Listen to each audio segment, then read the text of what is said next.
नमस्कार दोस्तों, आज अपन एक नया सब्जेक्ट स्टार्ट करने वाले हैं। एग्रीकल्चर इंजीनियरिंग, जिसकी बहुत ज़्यादा डिमांड थी।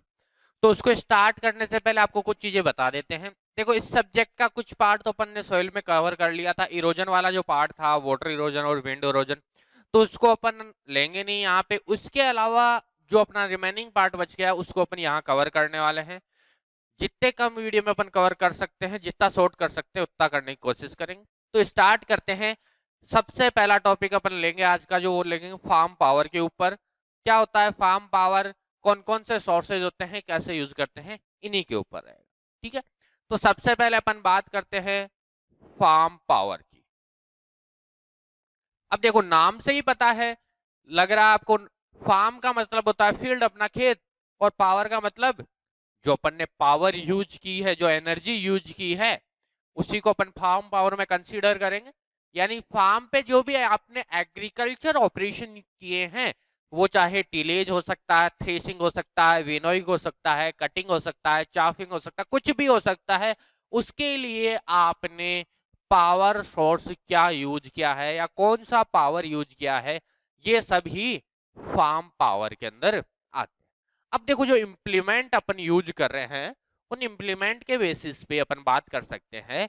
दो टाइप के फार्म इम्प्लीमेंट होते हैं या फिर दो टाइप के वर्क होते हैं। बेसिक अपन बोल सकते हैं कि जो फार्म के वर्क हैं, अपन अगर फार्म पावर को डिस्क्राइब करें तो फार्म वर्क के लिए जो पावर यूज की है उसको फार्म पावर कहेंगे। अब ये वर्क होते हैं, ये वर्क बेसिक दो टाइप के होते हैं। फर्स्ट वर्क आता है ट्रैक्टिव वर्क, और जो सेकंड वर्क आता है वो आता है स्टेशनरी।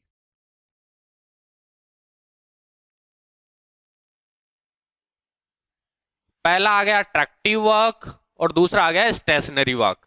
यानी ऐसा कार्य जिसमें जो पावर सोर्सेज है, जो पावर कंज्यूम कर रहा है, जो पावर को यूज कर रहा है, वो ट्रांसपोर्ट करता है, एक जगह से दूसरी जगह ट्रेवल करता है, वो सारे ट्रैक्टिव वर्क की कैटेगरी में आते हैं। और अगर वो अपना वर्क एक ही जगह खड़े खड़े करते हैं तो उसको बोलते हैं स्टेशनरी वर्क। जैसे अपन बात करते हैं, आप कोई वर्क कर रहे हो, उस वर्क को करने के लिए, जैसे आप पढ़ रहे हो, पढ़ने के लिए आपको हिलने की जरूरत है क्या? नहीं है, तो स्टेशनरी वर्क में आ गया। ऐसे ही आप मकान बना रहे हो, तो आप क्या कर रहे हो, ईंटें एक जगह से दूसरी जगह लेके जा रहे हो, वर्क तो ये भी है। लेकिन इसमें आप खुद एक जगह से दूसरी जगह मूव कर रहे हो, तो ये सारे ट्रैक्टिव कैटेगरी। यानी ट्रैक्टिव कैटेगरी क्या होगा, one place to another place move करेगा। यानी ए टू बी की तरफ मूव करेगा या बी से ए की तरफ मूव करेगा। जबकि यहाँ पे ए और बी ऐसा कोई पॉइंट नहीं होता। क्यों? क्योंकि यहाँ पे जो भी वर्क होगा वो सारा किस जगह होगा, एक ही जगह खड़े खड़े करना है। ठीक है, तो ट्रैक्टिव वर्क के अंदर कौन कौन से वर्क आते हैं आपको पता होगा। फॉर एग्जाम्पल अपन ले लेते हैं seed bed preparation. Seed bed बनाइए आपने, तो सीड बेड बनाने के लिए आपने, चलो मान लिया, ह्यूमन पावर यूज की है या फिर ट्रैक्टर पावर यूज किया। तो सीड बेड बनाने के लिए ट्रैक्टर चल रहा है, तो ट्रैक्टर क्या होगा, one place to other place जाएगा, तभी तो क्या होगा, सीड बेड बनेगी। ऐसे अपन ने बात कर ली कल्टीवेशन की। जब भी आप कल्टीवेशन करते हो तो ट्रैक्टर से कर रहे हो या फिर आप एनिमल पावर से यूज कर रहे हो। जब भी करोगे बैल से कर रहे हो तो भी आपको एक जगह से दूसरी जगह ले जाना पड़ेगा उसको। तो इस टाइप के जो वर्क होते हैं वो सारे किस में आ गए, ट्रैक्टिव वर्क में आ गए। अगर इनके अलावा भी अपन कोई और बात करें तो बहुत सारे ऐसे वर्क हैं जो आप एग्रीकल्चर में करते हो, जैसे हार्वेस्टिंग। देखो, आप जब भी अपने फील्ड में क्रॉप को हार्वेस्ट करते हो, तो क्रॉप को हार्वेस्ट करते टाइम पे आप जैसे कंबाइनर चला रहे हो या फिर ह्यूमन पावर यूज कर रहे हो, आप खुद लग के हार्वेस्टिंग कर रहे हो। तो हार्वेस्टिंग फॉर एग्जांपल, आपका खेत है ये, इस खेत में आप यहाँ से हार्वेस्टिंग स्टार्ट किए हो, तो आपको यहाँ तक करनी है, तो आप क्या करोगे, इससे इस डायरेक्शन में मूव करोगे। यानी एक जगह से दूसरी जगह जा रहे हैं, तो ये सारे किस में आ गए, ट्रैक्टिव वर्क में आ गए। ऐसे स्टेशनरी वर्क की बात करें तो जैसे थ्रेसिंग हो गया, आपके थ्रेसिंग कर रहे हो, थ्रेसिंग में जो आपका इक्विपमेंट है, थ्रेशर है, वो एक ही जगह खड़ी है, ट्रैक्टर लगा हुआ एक ही जगह खड़ी है, बस वो थ्रेसिंग करती जा रही है। ठीक है, हार्वेस्टिंग अलग चीज है, थ्रेसिंग अलग चीज है। यहाँ पे ट्रैक्टर खड़ा है और ट्रैक्टर थ्रेसिंग करते जा रहा है। जैसे वाटर लिफ्टिंग, यानी वाटर को नीचे से ऊपर की तरफ ले जा रहे हो। देखो पहले के टाइम पे आपने देखा होगा कुओं के कोनों पर इंजन लगे होते थे, वो वाटर को लिफ्ट करते थे। उसको भी छोड़ दो, इलेक्ट्रिकल पावर के आजकल मोटरें यूज करते हैं अपने टैंक से छत के ऊपर पानी चढ़ाने के लिए। यहाँ पे कोई मोटर का मूवमेंट होता है क्या? नहीं होता ना, केवल एक जगह खड़े खड़े अपना वर्क कर रहे हैं, इसको स्टेशनरी वर्क कहेंगे। तो दो टाइप के वर्क पढ़ लिए अपने, ट्रैक्टिव और स्टेशनरी वर्क। ट्रैक्टिव वर्क हमेशा मूवमेंट की वजह से होता है, स्टेशनरी वर्क एक ही जगह खड़ा खड़ा किया जाता है। जैसे अपन ने बात की, आप एक ही जगह बैठे बैठे पढ़ रहे हो तो स्टेशनरी हो गया, और आप एक जगह से दूसरी जगह ईंटें लेके जा रहे हो तो वहां पे आप मूवमेंट कर रहे हो, तो वो हो गया आपका ट्रैक्टिव वर्क। यानी मूवमेंट जहां भी होगा वो ट्रैक्टिव वर्क होगा। अब नेक्स्ट अगर अपन बात करते हैं इन सब के लिए जो पावर यूज होती है, वो कौन कौन सी पावर के अपने पास में सोर्सेज है। देखो सबसे मेन जो इंपॉर्टेंट चीज है आपका, वो पावर के सोर्सेज ही है, क्योंकि अपना टॉपिक है पावर के सोर्सेज के ऊपर। ठीक है, तो कौन कौन से ऐसे पावर के सोर्सेज होते हैं जो फार्म वर्क के लिए यूज किए जाते हैं। ठीक है, तो पहले अपन ने दो टाइप के वर्क पढ़ लिए। पहला कौन सा पढ़ा था?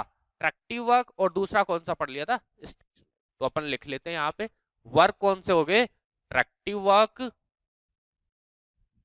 और स्टेशनरी। अब अपन बात करेंगे इनके लिए जो पावर यूज होती है वो कौन कौन सी यूज होती है। तो देखो बेसिक जो अपन बात करते हैं, सबसे पहले अगर अपन बात करें कौन सी पावर हो सकती है, तो सबसे पहले ह्यूमन पावर हो सकती है, जो इंसान पावर यूज करता है, ह्यूमन पावर हो गई। दूसरा अगर अपन बात करते हैं एनिमल पावर हो सकती है। ठीक है, थर्ड अगर अपन बात करें तो आपके मैकेनिकल पावर हो सकती है। फोर्थ अगर अपन बात करते हैं तो आपके इलेक्ट्रिकल पावर हो सकती है। और फाइव अगर अपन लास्ट बात करें तो वो हो गई आपकी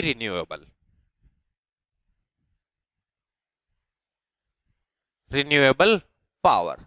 तो आपके पास में ये पांच पावर हो गई।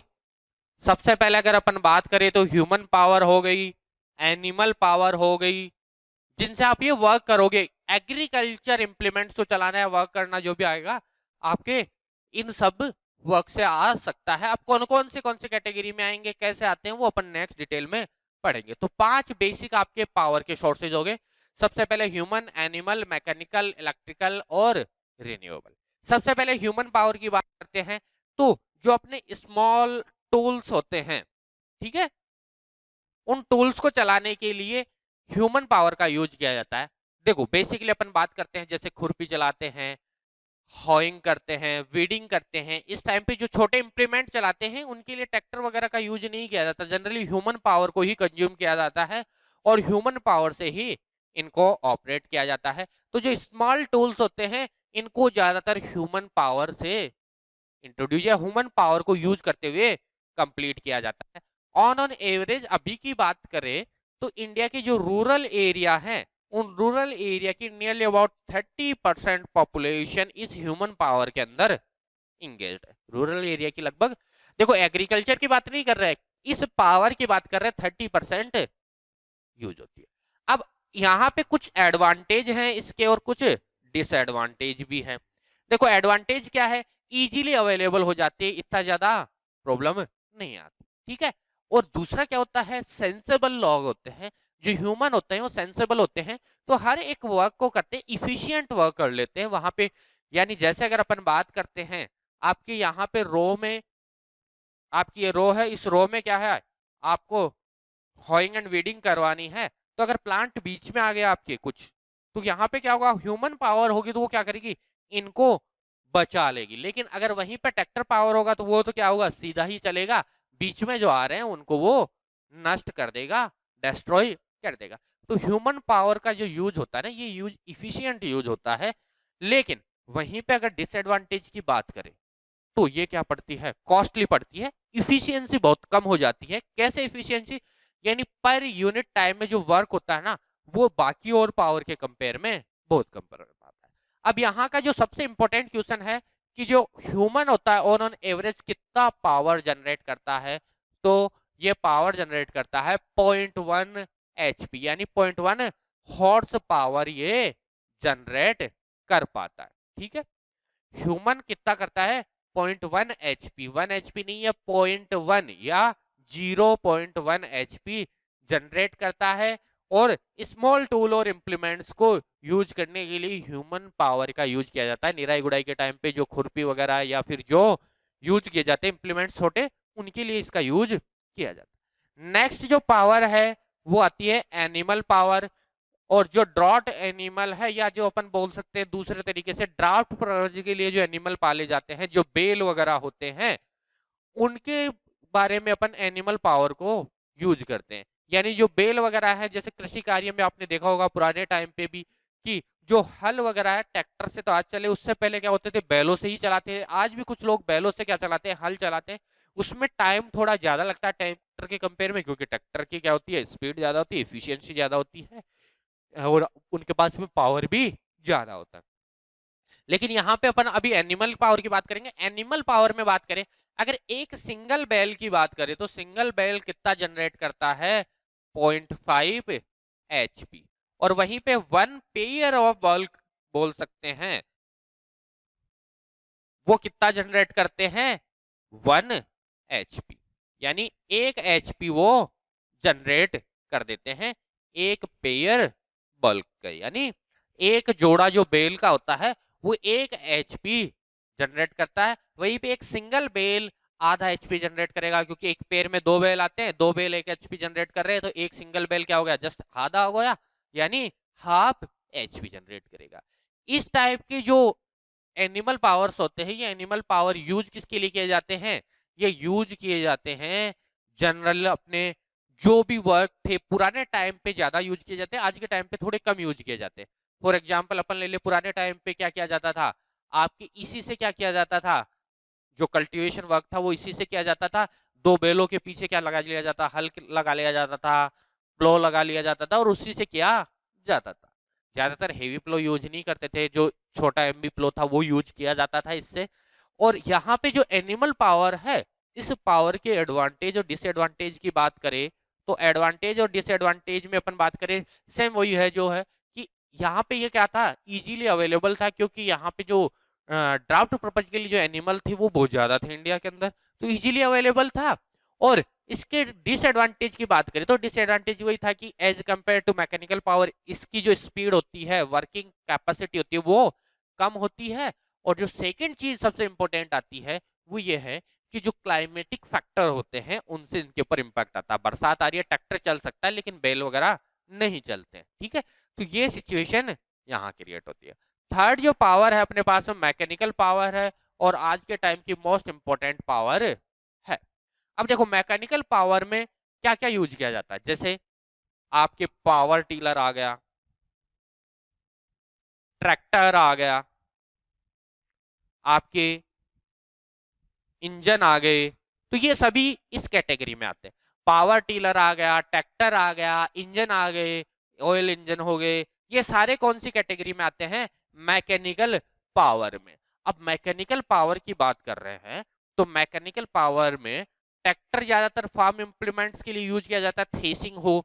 अब यहाँ पे अपन बात नहीं करेंगे कौन सा ट्रैक्टिव में कौन सा स्टेशनरी में, वो आपको पता है। दोनों की कंबाइन बात कर रहे हैं, दोनों में कंबाइन में हर एक पावर दोनों के लिए यूज हो सकती है। वो ट्रैक्टिव वर्क के लिए भी हो सकती है, स्टेशनरी वर्क के लिए भी हो सकती है। अब मैकेनिकल पावर की बात कर रहे हैं, पावर टीलर हो गए, ट्रैक्टर हो गए, इंजन हो गए, ये बहुत टाइम से यूज किए जा रहे हैं। हाँ, लेकिन बेसिकली अपन पावर टीलर की बात करें तो पावर टीलर पिछले 5-6 सालों में ज्यादा पॉपुलर हुआ, उससे पहले पावर टीलर पर इतना ध्यान नहीं दिया जाता था। हाँ, ट्रैक्टर बहुत लंबे टाइम से चलता आ रहा है। अब ट्रैक्टर के पीछे आप क्या करोगे, इंप्लीमेंट्स लगाओगे। फॉर एग्जाम्पल एमबी प्लो लगा दिया, हैरो लगा दिया आपने, आपने क्या लगा दिया, कल्टीवेटर लगा दिया, थ्रेसर लगा दिया आपने, और इन सबको लगाकर आपने क्या किया, यहाँ पे इस पावर को, इस मैकेनिकल पावर को यूज किया। यहाँ पे जो इंजन होता है, इस इंजन की खास बात यह है कि ये इंजन आपकी जो भी पेट्रोल और डीजल है उस एनर्जी को कन्वर्ट कर देता है आपके पावर एनर्जी, यानी आपकी यूटिलाइजेबल फॉर्म में कन्वर्ट कर देता है। अब यहाँ पे सबसे इंपॉर्टेंट 2-3 क्वेश्चन बनते हैं, ज्यादा डिटेल में जाएंगे नहीं। इंजन का जो पार्ट है आपके पेट्रोल इंजन और डीजल इंजन का, वो अपन सेपरेटली लेंगे। पेट्रोल इंजन 4 स्ट्रोक इंजन होते हैं, डीजल इंजन 2 स्ट्रोक इंजन होते हैं। इन जनरल यहाँ पे ये वेरी भी कर सकते हैं, लेकिन मोस्ट ऑफ द केस में पेट्रोल इंजन 4 स्ट्रोक इंजन होते हैं, डीजल इंजन 2 स्ट्रोक इंजन होते हैं। अब यहाँ पे अपन बात करते हैं, जो पेट्रोल इंजन होता है और जो डीजल इंजन होता है, दोनों में इफिशियंसी ज्यादा किसकी होती है? देखो, इफिशियंसी की बात करते हैं तो ज्यादातर लोग बताते हैं पेट्रोल इंजन की इफिशियंसी ज्यादा होती है, लेकिन एक्चुअल में जो इफिशियंसी ज्यादा होती है वो डीजल इंजन की होती है। डीजल इंजन की इफिशियंसी वेरी करती है 32 टू 38% के बीच, यानी 32 से 38% इफिशियंसी होती है आपके डीजल इंजन की। वहीं पे पेट्रोल इंजन की इफिशियंसी होती है आपकी 25 से 32%, यानी 25 से 32% पेट्रोल इंजन की इफिशियंसी होती है और 32 से 38% डीजल इंजन की इफिशियंसी होती है। तो ध्यान रखना है, डीजल इंजन की इफिशियंसी हमेशा पेट्रोल इंजन से ज्यादा होती है। अभी इंजन का यूज कहाँ किया जाता है आपको पता ही होगा। पहले के टाइम पे क्या करते थे, कुएं होते थे, उन कुओं के ऊपर क्या लगाया जाता था, इंजन लगाया जाता था और उससे वाटर लिफ्टिंग की जाती थी। अब ट्रैक्टर का तो सबको पता है, पावर टिलर का भी सबको पता है, इंजन और कहाँ यूज किया जाता है। जैसे आप ऑयल निकालते हो, वहां पे घानी जो लगी हुई होती है, उस घानी को ऑपरेट करने के लिए इलेक्ट्रिकल मोटर भी लगती है और आपके जो इंजन होते हैं ये भी लगते हैं। जो शुगर केन की मिल होती है, क्रेशर वगैरह, वहां पे क्या होते हैं, ये इंजन लगे होते हैं। इसके अलावा वाटर लिफ्टिंग का अपन ने स्टार्ट में बात ही कर ली थी। चाहे अपना कुआं हो, चाहे आप नदी के आसपास किनारे में रहते हो, तो नदी से पानी आपको लिफ्ट करना है, उठाना है, तो आप इंजन का यूज करोगे। क्यों? क्योंकि बहुत सी जगह इलेक्ट्रिकल पावर पॉसिबल नहीं होती, उस सिचुएशन में आप ये वाला ज्यादा बेटर ऑप्शन था। आज के टाइम पे इलेक्ट्रिसिटी बहुत जगह पहुंच चुकी है, मैक्सिमम जगह पहुंच चुकी है। इसकी वजह से क्या हो गया, जो इंजन का यूज है वो धीरे धीरे कम होता चला जाए। अब एडवांटेज डिसएडवांटेज की बात कर ले तो मैकेनिकल पावर के एडवांटेज बहुत अच्छे एडवांटेज है कि ये जो वर्क होता है इसकी स्पीड बहुत ज्यादा होती है, इफिशियंसी ज्यादा होती है। लेकिन वहीं डिसएडवांटेज की बात करें तो जो इनिशियल कॉस्ट होती है इनकी, वो बहुत ज्यादा होती है। दूसरा, डीजल इंजन और पेट्रोल इंजन में जो एग्जॉस्ट से जो गैसें निकलती है, ठीक है, वो भी क्या होती है, बहुत सारा पॉल्यूशन क्रिएट करती है। तो एक तो पॉल्यूशन की प्रॉब्लम है, दूसरा क्या होता है, इनिशियल कॉस्ट बहुत ज्यादा होती है। नेक्स्ट अगर अपन बात करते हैं इलेक्ट्रिकल पावर की, तो इलेक्ट्रिकल पावर के अंदर आपने देखा होगा मोटर वगैरह, यानी आप बिजली से जो मोटर चलाते हो वो इलेक्ट्रिकल पावर के अंदर आती है। अब पहले के टाइम की बात अलग थी, आज के टाइम पे सब जगह इलेक्ट्रिसिटी पहुंच गई है, तो यहाँ पे इलेक्ट्रिकल पावर का यूज धीरे धीरे बढ़ रहा है। और इलेक्ट्रिकल पावर में आपने देखा होगा घानी में पहले इंजन यूज किया जाता था, आजकल बड़ी वाली मोटर यूज की जाती है। ऐसे ही अपने वाटर लिफ्टिंग में इंजन यूज किया जाता था पहले के टाइम पे, आजकल समर्सिबल के जो पंप्स आते हैं या इलेक्ट्रिकल जो पंप्स आते हैं उनका यूज किया जाता है। ऐसे ही क्या किया जाता है, आटे वगैरह के लिए आपने देखा होगा जो चक्की में लगा हुआ था, पहले इंजन लगाते थे, आजकल वहां भी मोटर लगती है। थ्रेसिंग वगैरह के लिए, इन सब के लिए आजकल मोटर का यूज बढ़ रहा है। तो यहाँ पे इन सब में क्या होता है, इलेक्ट्रिकल पावर का यूज होता है और इलेक्ट्रिकल पावर को यूज करते हुए मोटर को ऑपरेट किया जाता है, जो इलेक्ट्रिकल एनर्जी को जिस फॉर्म में आपको चाहिए, जैसे अगर आपको रोटेटिंग फॉर्म में चाहिए, मोशन फॉर्म में चाहिए, तो उस फॉर्म में कन्वर्ट कर देती है और आप इस एनर्जी का यूज करके वाटर लिफ्टिंग कर सकते हो, घानी में यूज कर सकते हो, आप आटे को पीसने के लिए यूज कर सकते हो या गेहूं को पीसने के लिए यूज कर सकते हो, आप थ्रेसिंग में यूज कर सकते हो, विनोइंग में यूज कर सकते हो। ठीक है, तो इन सब जगह आप इलेक्ट्रिकल पावर को भी अब यूज कर सकते हो। ऑन एवरेज की बात करें कि अभी की जो भी इंडिया की इलेक्ट्रिसिटी जनरेट होती है उसकी 110 जो पावर होती है वो पावर फार्म पावर के अंदर यूज की जाती है या फार्म पावर की कैटेगरी में आती है। अब इसके एडवांटेज की बात करें तो इसके एडवांटेज क्या है, देख, एक तो इफिशियंसी इसकी ज्यादा भी होती है, ठीक है। दूसरी, जो भी एनर्जी यूज कर रहे हैं अपन, उस एनर्जी से कोई लॉस नहीं है, कोई पोल्यूशन क्रिएट नहीं हो रहा है, यानी इन्वायरमेंट के लिए सेफ है। वहीं पे अगर डिसएडवांटेज की बात करें तो यहाँ पे जो कॉस्ट होती है वो इनिशियल कॉस्ट बहुत ज्यादा हाई होती है कि आपको एक मोटर खरीदनी है तो मोटर की कॉस्ट बहुत ज्यादा होगी। ऐसे मैकेनिकल पावर में अगर आपको एक ट्रैक्टर खरीदना था तो ट्रैक्टर की कॉस्ट बहुत ज्यादा थी। दोनों का कॉमन डिसएडवांटेज है कि इनिशियल कॉस्ट बहुत ज्यादा होती है। अब ट्रैक्टर की बात आई गई है तो ट्रैक्टर की बात कर लेते हैं अपन कि यहाँ जो इंडिया में जो भी ट्रैक्टर है या जो भी एग्रीकल्चर पर्पज के लिए ट्रैक्टर यूज किए जाते हैं वो कितने एचपी के होते हैं, ये क्वेश्चन भी बहुत बार आता है। तो जो ट्रैक्टर यूज होते हैं वो वेरी करते हैं 20 से लेके 40 या 20 से लेके 50 तक आप जा सकते हो, ठीक है। ज्यादातर 35-40 एचपी के ट्रैक्टर अभी के टाइम पे यूज होते हैं। पहले के टाइम पे 25 से 30 एचपी के ट्रैक्टर भी यूज होते थे, आज के टाइम पे 35-40 एचपी के बीच के ट्रैक्टर बहुत ज्यादा यूज होते हैं। तो अपन रेंज की बात करें तो 20 से लेके 50 एचपी तक के ट्रैक्टर ज्यादातर यूज किए जाते हैं। इलेक्ट्रिकल पावर के बारे में अपन ने पढ़ लिया है। लास्ट जो आता है आपका रिन्यूएबल एनर्जी, और रिन्यूएबल एनर्जी के बारे में आप सब अच्छे तरीके से जानते हो। रिन्यूएबल एनर्जी में देखो विंड पावर आती है, हवा से जो पवन चक्की चलती है इलेक्ट्रिसिटी जनरेट करती है, ये रिन्यूएबल एनर्जी आ गई। इसके अलावा सोलर पैनल आ गया, सोलर एनर्जी आ गई। सोलर पैनल से आप क्या कर सकते हो, सौर ऊर्जा को, सन की ऊर्जा को इलेक्ट्रिसिटी में कन्वर्ट कर सकते हो, और इस इलेक्ट्रिसिटी में कन्वर्ट कर इस इलेक्ट्रिसिटी को अपने फार्म इंप्लीमेंट को यूज करने में यूज कर सकते हो। जैसे अभी के टाइम पे, थोड़ा टाइम पहले सोलर पैनल पर सब्सिडी भी चल रही थी, 70-80% तक चलती थी पहले के टाइम पे। उस सब्सिडी में आप क्या क्या लगाया जाता था, आपके एक सोलर पैनल लगाया जाता था, और उससे क्या किया जाता था, जो इलेक्ट्रिसिटी जनरेट होती थी उससे जो अपने ट्यूबवेल है उनको ऑपरेट किया जाता था, उनसे वाटर को लिफ्ट किया जाता। तो ये भी क्या हुई, एक रिन्यूएबल एनर्जी है जिसका यूज किया जा सकता है। ऐसे विंड एनर्जी होती है, विंड एनर्जी से पवन चक्की चला के वाटर को लिफ्ट भी किया जा सकता है। अब ऑन एन एवरेज अगर अपन बात करते हैं, जो एक विंड मिल होती है वो पावर कितना जनरेट करती है, तो पावर एक बेल के बराबर जनरेट करती है, यानी 0.5 एचपी का पावर जनरेट करती है।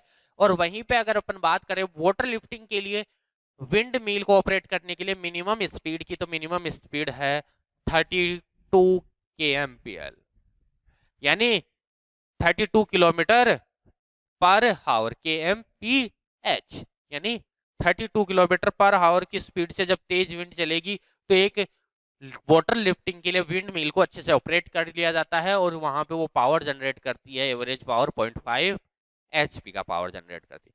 तो ये बेसिक आपके 5 डिफरेंट सोर्स थे फार्म एनर्जी के। ह्यूमन पावर हो गया, एनिमल पावर हो गया, मैकेनिकल पावर हो गया, इलेक्ट्रिकल पावर हो गया, और रिन्यूएबल पावर। अब के टाइम पे मैकेनिकल और इलेक्ट्रिकल पावर को ज्यादातर यूज किया जा रहा है। जैसे वाटर लिफ्टिंग की बात करें, समरसिबल के पंप की बात कर ली थी, पहले के टाइम पे इंजन यूज किया जाता है। ऐसे क्या हुआ, जैसे ट्रैक्टर ज्यादा यूज किया जाता है क्योंकि फार्म के जो इंप्लीमेंट्स होते हैं उनको एक जगह से दूसरी जगह चलाया जाता है। ज्यादातर इलेक्ट्रिकल एनर्जी वहां यूज की जाती है जहां पे स्टेशनरी वर्क ज्यादा होता है, एक ही जगह खड़ा खड़ा करना होता है, वहां पे इलेक्ट्रिकल एनर्जी को ज्यादा यूज किया जाता है। और मैकेनिकल एनर्जी में जैसे अपने पास में ट्रैक्टर वगैरह हो गए, ये ट्रांसपोर्टेशन वगैरह या फिर इन चीजों में यूज किया जाता है। लेकिन आज के टाइम पे यहाँ पे भी इलेक्ट्रिकल एनर्जी यूज होने लगी। जैसे आपने ई रिक्शा वगैरह देखा होगा, जहाँ पे क्या होता है, इलेक्ट्रिकल एनर्जी, बैटरी आपको चार्ज करनी पड़ती है और बैटरी से चल जाती है। ई स्कूटी भी आ गई जो क्या करती है, यहाँ पे इलेक्ट्रॉनिक एनर्जी को यूज करके आपके जो भी आपके वर्क होते हैं मोशन एनर्जी के, उसमें कन्वर्ट कर देती है, जिससे आपकी स्कूटी चल जाती है।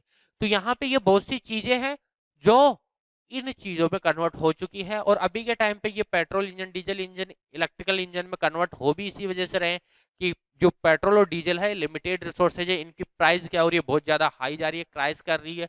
इस वजह से इलेक्ट्रिकल एनर्जी का यूज धीरे धीरे बढ़ रहा है।